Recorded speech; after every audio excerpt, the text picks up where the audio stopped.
जय भीम।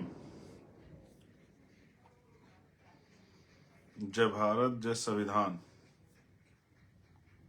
जय मंडल, जय जोहार। आज का ये विशेष लाइव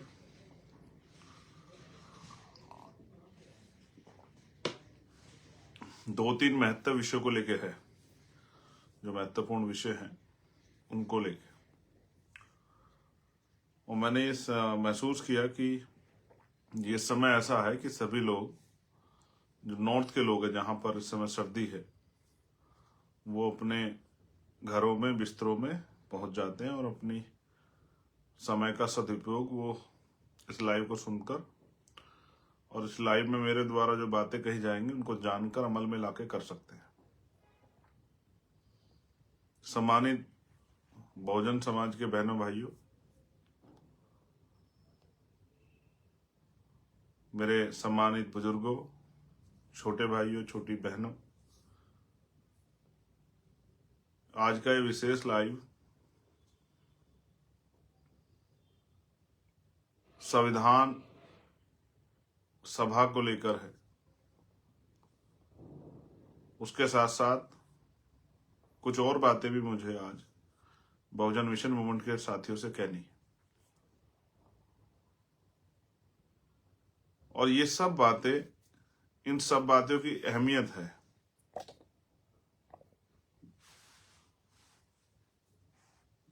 इन सब बातों के कुछ उद्देश्य हैं, मकसद है। वही सब बातें मुझे आपसे रखनी है। मैं समय समय पे भारत की धरती पर जन्मे सभी संतों, गुरुओं, महापुरुषों को नमन करता हूं। महात्मा बुद्ध से लेके संत श्रोमणी सतगुरु रविदास, भगवान वाल्मीकि, गुरु नानक देव, संत कबीर, गुरु घासीदास, नारायणा गुरु, राष्ट्रपिता ज्योतिबा फूले, छत्रपति साहू जी महाराज, छत्रपति शिवाजी राजे, डॉक्टर बाबा साहब अम्बेडकर, पेरियार रामास्वामी नायकर, पैरलेले यादव, मामना रामसु वर्मा, संत राम बी ए प्रजापति, बाबू शिव दयाल चौरसिया, सर छोटू राम, बाबू जगदेव प्रसाद कुशवाहा, जननायक कपूरी ठाकुर, भगवान बिरसा मुंडा, मान्यवर दीनाबाना वाल्मीकि साहब, मान्यवर काशीराम साहब, और देश की आजादी के लिए बलिदान देने वाले सभी शहीदों को नमन करता हूं। उन माओं को, वीरांगनाओं को भी नमन करता हूं जिन्होंने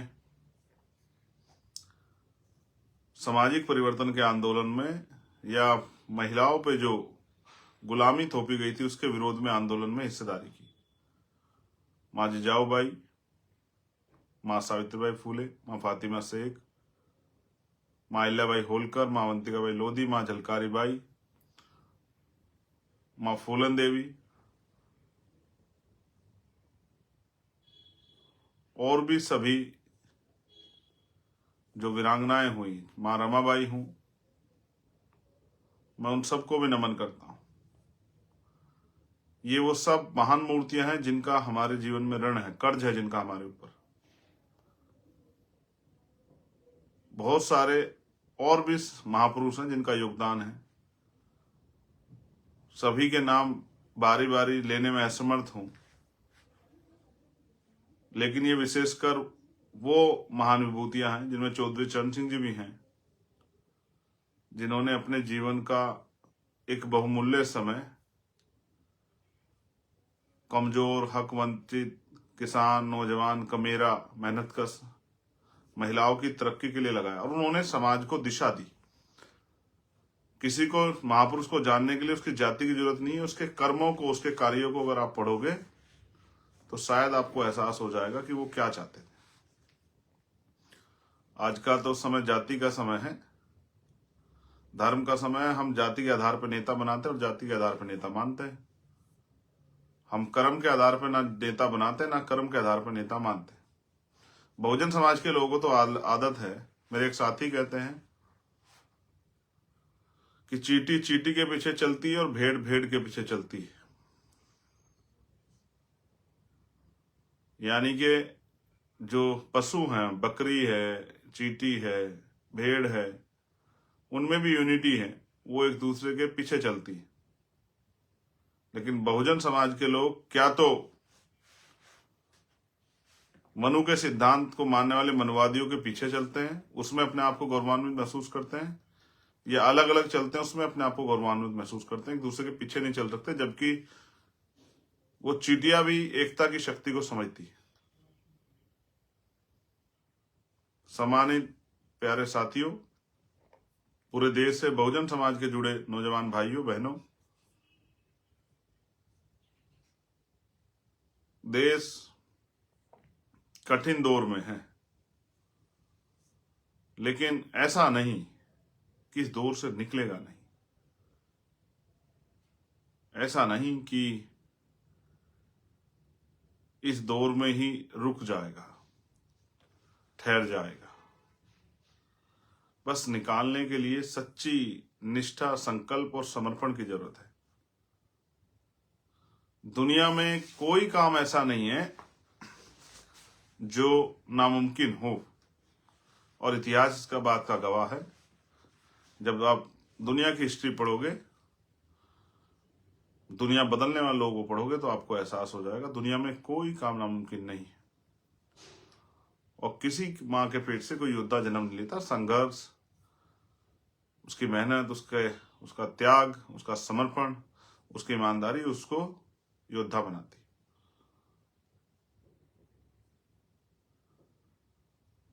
उसके मन में जो अन्याय सह के जो पीड़ा पैदा हो जाती है, कुछ लोगों के मन में कोई बात लग जाती है, कोई परिवर्तन के लिए कुछ करता है। आज मैं बहुजन समाज के लोगों में बड़ी निराशा देख रहा हूं। दिल्ली के साथियों से मैंने बात की तो उनमें भी थोड़ी सी निराशा थी, मगर उन्होंने मुझे एक आशा दी। उन्होंने कहा, भैया 22 तारीख को संविधान सभा बुलाएंगे।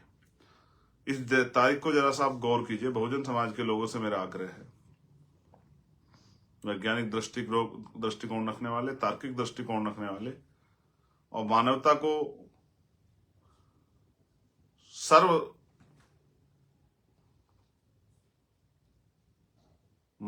को सबसे महत्वपूर्ण धर्म मानने वाले, इंसानियत को सबसे महत्वपूर्ण धर्म मानने वाले उन सभी साथियों से मैं कहना चाहता हूं कि दिल्ली के साथियों ने कहा कि हमें संविधान सभा करनी है 22 तारीख को। 22 तारीख से हमारा उद्देश्य किसी का विरोध करना, किसी को दिखाना, किसी से लड़ना नहीं है। 22 तारीख यानी कि अगर हिस्टोरिकल आप इसको पढ़ोगे, बाबा साहब अम्बेडकर ने कहा, जो समाज अपना इतिहास नहीं जानता वो कभी अपने भविष्य का निर्माण नहीं कर सकता है। तो भारत में 22 जनवरी 1947 को इस देश के संविधान के जो उद्देश्य हैं, प्रस्तावना के, पूरे संविधान को जो संक्षिप्त रूप में परिभाषित किया गया, वो संविधान की प्रस्तावना, उस प्रस्तावना के जो उद्देश्य हैं, जो लक्ष्य हैं, उनको स्वीकार किया गया 22 जनवरी 1947 को। एक लंबा समय हो गया, 75 साल से ज्यादा का समय हो गया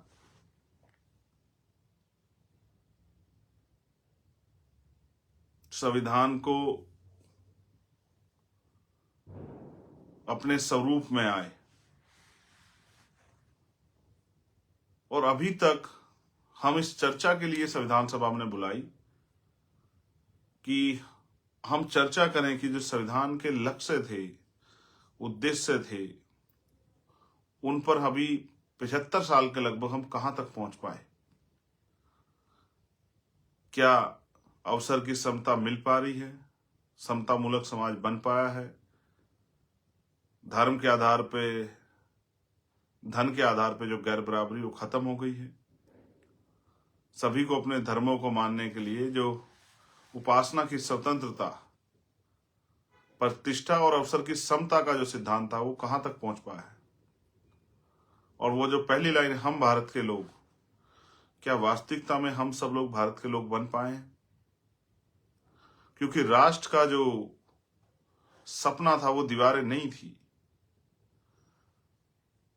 क्या भारत में व्यक्ति की कदर जाति से ऊपर उठ के, धर्म से ऊपर उठ के अभी तक हो पाई है?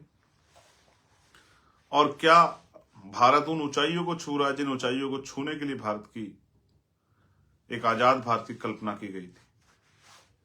हम भारत के लोग, क्या भारत के लोग जागरूक हो पाए हैं? क्या भारत के लोग अपने अधिकारों को जान पाए हैं? क्या भारत के लोग अपने कर्तव्यों को जान पाए हैं?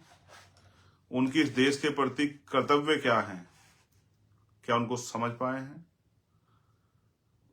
उनके अधिकार इस देश में क्या क्या उनको जान पाए हैं?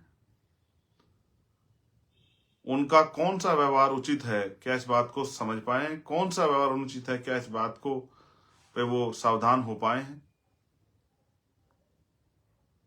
क्या 70 साल से ज्यादा के लोकतंत्र में सभी घरों पे पक्के मकान बन गए सभी के लिए? देश में हर जाति धर्म के व्यक्तियों को अच्छा खाने पीने की व्यवस्था सरकार ने करा दी है क्या? देश में बेरोजगारी खत्म हो गई है क्या?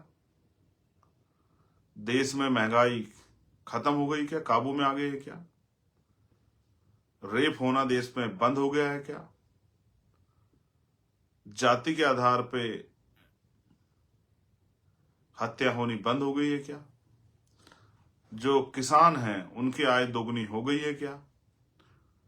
जो मजदूर हैं उनको न्यूनतम वेतन मिल रहा है क्या? जिन पे भूमि नहीं थी उनको भूमि मिल गई है क्या? जिनके पास उद्योग नहीं थे उनके पास उद्योग उनको मिले या नहीं मिले? कितने लोग हैं जो सीमित साधन संसाधन होने के कारण उन अच्छी पढ़ाई उनको में कोई बाधा उनके आगे उत्पन्न नहीं हो रही है? क्या सब लोगों को अच्छा इलाज और अच्छी पढ़ाई की व्यवस्था हो रही है क्या? क्या अच्छी सड़कें, अच्छे गांव बन गए हैं क्या? क्या सभी जगह बिजली, पानी की, साफ पानी के पीने की व्यवस्था हो गई क्या? शौचालय बन गए क्या? इसका एक डाटा बेसिस हमने कार्यक्रम तैयार किया एनालिसिस करने के लिए, और ये इसके लिए मैं बधाई दूंगा हमारे दिल्ली के नेताओं को, भाई हिमांशु जी को, भाई महेश जी को, भाई जैन साहब को, भाई राकेश कसाना जी को, भाई समीर जी को, बाबर भाई को, सिकंदर भाई को, वीर सिंह जी को, और जो हमारे तमाम साथी और हमारी बहनें जो यहाँ काम करती हैं दिल्ली में, जो हमेशा मेरी एक आवाज पे खड़े रहते हैं और जिन्होंने हमेशा दिल्ली में हक वंचित समाज की लड़ाई को, पूरे देश की कई लड़ाई, और एक मेरे एक कहने पे उन्होंने दिल्ली देश की राजधानी में एक बहुसंख्यक आंदोलन करने का काम किया। मैं उन सभी साथियों को बधाई देता हूं कि उन्होंने इतना अच्छा डाटाबेस प्रोग्राम बना के ये प्रयास किया कि हम भी अपने लोगों को ये असलियत में बता दें कि देश में आजादी से लेकर अब तक कितना बदलाव हुआ है, कितने लोग सक्षम हो गए, कितने लोग अक्षम हैं, कितने लोग अभी सुविधा विहीन हैं, कितने लोगों पे पक्के मकान नहीं है, कितने लोग बेरोजगार घूम रहे हैं, कितने लोग से सुख सुविधाएं उनकी पहुंच से दूर है। ये सारा डाटा बताने के लिए हमने एक संविधान सभा बुलाई और उन्होंने मुझसे भी कहा कि आपको भी आना है हमारे कार्यक्रम में, मुख्य अतिथि के रूप में आपको भी शामिल होना है। लेकिन केंद्र सरकार के तानाशाही के कारण वो परमिशन कैंसिल कर दी गई कि आप वो जगह जो सुप्रीम कोर्ट ने प्रोटेस्ट के लिए, राइट टू प्रोटेस्ट जो है, विरोध का जो अधिकार मिला है, अपनी बात को रखने का जो अधिकार मिला है, अपनी समस्या को कहने का जो अधिकार मिला जिस जगह पे, उस पे भी वो सभा नहीं होने दी जाएगी, ऐसा जो है ऑर्डर यहाँ के पुलिस के अधिकारियों ने हमारी एप्लीकेशन पर लिखकर दे दिया। उन्होंने जो तैयारी एक एक पैसा जुटा के की थी, उनकी तैयारी धरी रह गई, क्योंकि हमारे पुलिस के साथियों को मैं उनकी गलती नहीं निकालता, ऊपर के लोगों का आदेश है कि कोई संविधान सभा नहीं होने दी जाए, क्योंकि उनका मानना है कि 500 साल के बाद राम अयोध्या वापस आ रहे हैं, केंद्र सरकार का ऐसा मानना है। और मुझे बड़ी खुशी है इस बात की कि अयोध्या में जो कार्यक्रम हो रहा है और जब वहां प्राण प्रतिष्ठा हो जाएगी, राम स्थापित हो जाएंगे, तो इस देश की भूखमरी, इस देश की बेरोजगारी, इस देश में जाति के आधार पर, क्योंकि शायद वो तो जाति को नहीं मानेंगे, वो जो अपने मंदिरों में दलितों के, आदिवासियों के, पिछड़े वर्गों के लोगों के घुसने पे पाबंदी नहीं लगाएंगे, वो तो जाति के आधार पर जो हिंसा हो रही है, वो तो शायद हिंसा करने वालों को सही शिक्षा देने के लिए समझाने का काम करेंगे, ऐसा मेरा विश्वास है। मुझे विश्वास है कि जो करोड़ों करोड़ों लोगों से बना भारत है, अनेक धर्मों को से बना भारत, शायद राम जी के आने के बाद कोई अपने घर में या देश में कहीं भी कोई भूखे पेट नहीं सोएगा, कोई भी गंदा पानी पीने के लिए मजबूर नहीं होगा, इलाज ना मिलने के कारण किसी के माँ बाप की, किसी के भाई बहन, किसी की पत्नी की, किसी की बेटी की, किसी बेटे की जान नहीं जाएगी। महिलाओं के साथ जो रेप हत्याएं बड़े पैमाने पे होती है, एनसीआरबी डाटा कहता है शायद अब 22 तारीख के बाद, कल के बाद, वो हत्याएं, उन बहन बेटियों का अपमान इस भारत में बंद हो जाएगा, ऐसा मेरा विश्वास है। जो बेरोजगार नौजवान घूम रहे हैं, उनको रोजगार की व्यवस्था होगी, उन माओं के जिनके साथ अन्याय हुआ, उन माओं को न्याय मिलेगा, उन भाइयों को, उन पिताओं को न्याय मिलेगा, जिनके साथ पिछले लंबे समय अन्याय हुआ, बहन बेटियों को सम्मान की जिंदगी मिलेगी, ऐसा मेरा विश्वास है। और मेरा विश्वास अटल है, क्योंकि मुझे भारतीय संविधान पे भरोसा है और मुझे भरोसा है कि जो हो रहा है उससे बहुत अच्छे परिणाम बहुजन समाज के लोगों के लिए भी निकलेंगे, क्योंकि उनकी भी आंखें खुलेंगी, ऐसा मेरा विश्वास है। देखिए, भारत किसी एक जाति धर्म से नहीं बना है। संगठित भारत को पहले जातियों में तोड़ा गया, फिर जातियों में भी गोत्रों में तोड़ा गया, इतने टुकड़े किए गए कि भारत जुड़ ना पाए। इसलिए भारत में कोई भी क्रांति ना आज ना भविष्य में बहुत जल्द होने की कोई उम्मीद नहीं है, क्योंकि लोग जब किसी दूसरी जाति पर अन्याय होता है, दूसरी जाति खड़े होकर तमाशा देखती है। जब एक जाति अपने अधिकारों के लिए लड़ती है तो दूसरी जाति उसका तमाशा देखती है, जब पुलिस के लोग, सरकार के लोग उस पर अन्याय अत्याचार करते हैं। लेकिन जब वही जाति दूसरी जगह पे उनके जागरूक लोग अपने अधिकारों के लिए प्रयास करते हैं, तो फिर दूसरे लोग खड़े होकर तमाशा देखते हैं। वो एक अच्छी शायरी जो है, एक शायर की है कि जलते घर को देखने वाले, फूंस का छप्पर आपका है, आग के पीछे तेज हवा है, आगे मुकद्दर आपका है, तेरे कत्ल पे मैं भी चुप था, मेरा नंबर अब आया, मेरे कत्ल पे तू भी चुप है, अगला नंबर आपका है। तो इसलिए जब जब जिस पे मुसीबत आती, दूसरे लोग खड़े होकर तमाशा देख के उसको एहसास कराते हैं कि वो अपनी लड़ाई स्वयं लड़े। ये तो अच्छा हो। मैं धन्यवाद दूंगा भीम आर्मी के साथियों का कि बहुजन समाज के लोगों की जिम्मेदारी उन्होंने अपने कंधों पर उठाकर देश में पिछले 8 साल में कोई भी ऐसा अन्याय और संघर्ष नहीं हुआ अन्याय के खिलाफ जिसमें भीम आर्मी के लोगों ने बढ़ चढ़ के हिस्सा न लिया।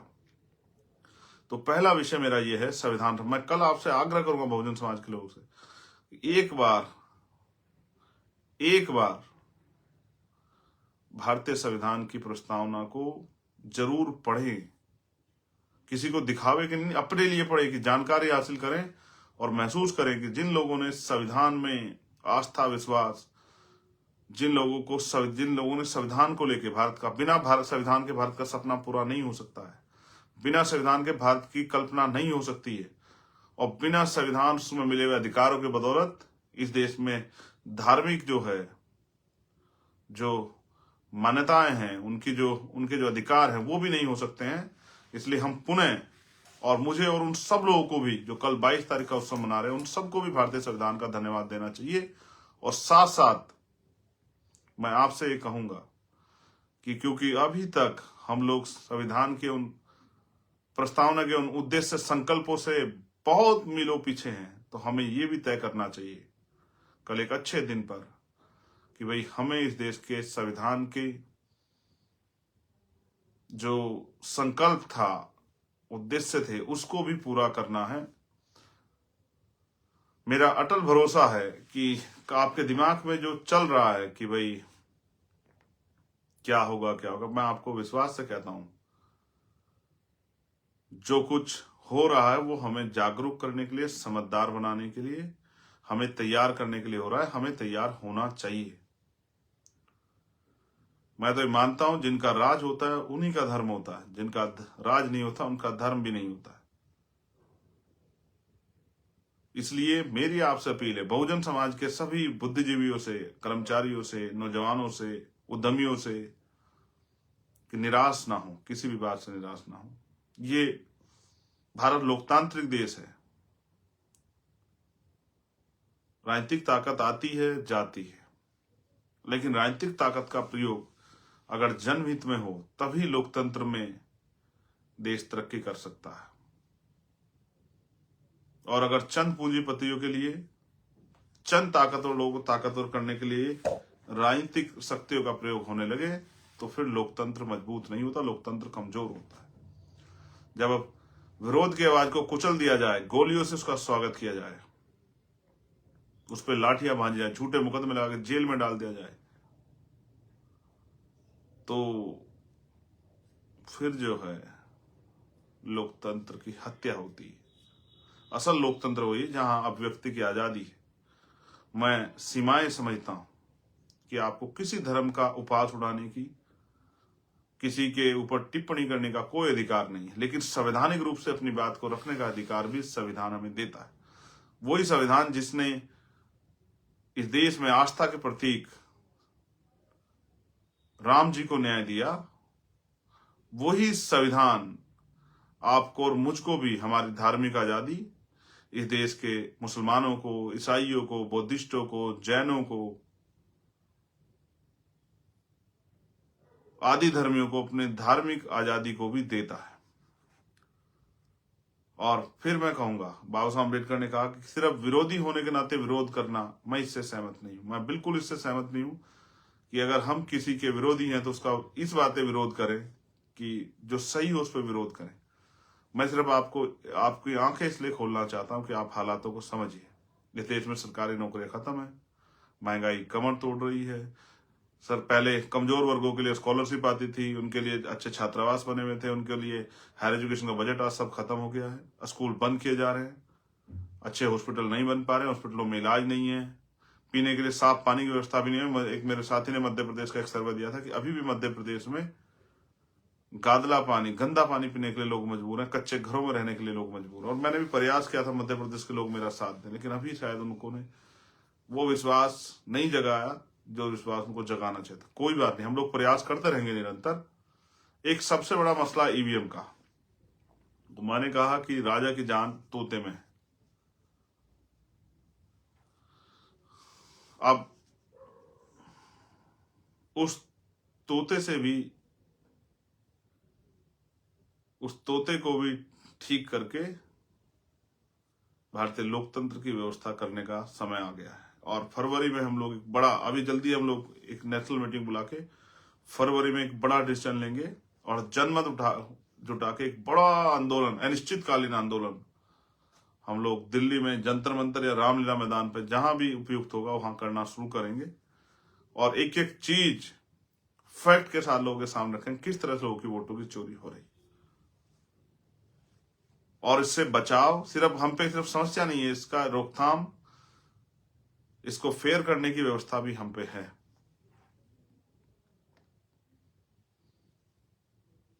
ईवीएम से वोटों की जो चोरी हो रही है उसको रोकने का इंतजाम भी हम लोग करने वाले हैं। इसका संघर्ष तो इसके खिलाफ हम करेंगे, लेकिन लाभ इसका सभी लोगों को मिलेगा जो चाहते हैं कि लोकतंत्र जिंदा रहे, जो चाहते हैं लोगों की जो वोट का अधिकार है, जनता के द्वारा जनता का शासन है, वो जनता का शासन ही बने। तो ईवीएम पे मैं अगली बार अपनी पूरी बात रखूंगा, पूरी तथ्यों के साथ। और जल्द ही कमेटी की मीटिंग में हम लोग डिसीजन देंगे कब हम लोग अनिश्चितकालीन आंदोलन शुरू करेंगे, जैसा कि मेरा सुझाव है कि ये होना चाहिए देश के लोकतंत्र को बचाने। अभी मेरा आपसे आग्रह है कि आप आशावादी बनिए, उम्मीदवादी बनिए और अपने इतिहास को याद कीजिए कि हमने कहाँ से शुरू किया था। हमने वहां से शुरू किया जब हम पे एक गज जमीन नहीं थी, और हमने वहां से शुरू किया जब हमें पढ़ने का और मत देने का अधिकार भी नहीं था। क्या लोग अपने वोटों के प्रति जागरूक हैं? इन सब को लिए भी हमें लोगों को जागरूक करना पड़ेगा, और जागरूक करना ही असल लड़ाई है। जैसे जैसे जैसे अभी 10% लोग जागरूक हुए तो संघर्ष यहाँ है। जिस दिन 50% लोग जागरूक हो जाएंगे, देखिए संघर्ष कहाँ होगा। और जिस दिन 100% लोग जागरूक होंगे, उस दिन इस देश में, ये देश संविधानवादी देश हो जाएगा, मानवतावादी देश हो जाएगा, और किसी भी तरह की भ्रष्टाचार, चोरी, लूटपाट और अपराध की कोई गुंजाइश भ्रष्टाचार की नहीं रहेगी। आप सभी के लिए मेरी बहुत मंगल कामनाएं।